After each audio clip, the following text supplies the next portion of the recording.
زکوٰۃ کس پر واجب ہے؟ سونا، چاندی، نقدی مال تجارت۔ جو عاقل اور بالغ مسلمان مرد ہو یا عورت مالک بن جائے۔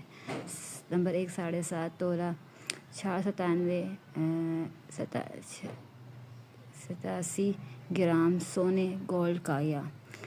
نمبر 2 52.5 تولہ 35.612 گرام چاندی سلور کا یا۔ نمبر 3 52.5 تولہ چاندی کی قیمت کے برابر رقم کرنسی کا۔ فروری میں 2025 کے ریٹ کے مطابق تقریباً 1,73,000 روپے کا یا۔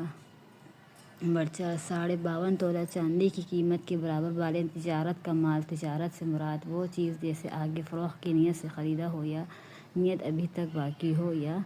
نمبر 5 درجہ بال چاروں اموال زکوٰۃ سونا، چاندی، کرنسی مال تجارت میں سے کسی 2 یا 3 یا 4 کے مجموعے کا اور وہ مجموعہ 52.5 تولہ چاندی کی قیمت تقریباً 1,73,000 روپے کے برابر پہنچ جائے تو ایسا شخص صاحب نصاب کہلائے گا، اور جس قمری تاریخ کو وہ صاحب نصاب بنا وہ تاریخ اس شخص کے زکوٰۃ کے حساب کی تاریخ کے طور پر طے ہو جائے گی، اور اگلے قمری سال کی اسی تاریخ پر اگر یہ صاحب نصاب رہا تو اس پر اموال زکوٰۃ کا 2.5% کا نکالنا واجب ہوگا۔ نیز اگر صاحب نصاب پر قرض وغیرہ ہو تو اموال زکوٰۃ کو جمع کر کے قرض کو اس سے منہا کیا جائے۔ اس کے بعد بھی اگر نصاب کے بقدر مال باقی بچے تو زکوٰۃ واجب ہوگی ورنہ نہیں۔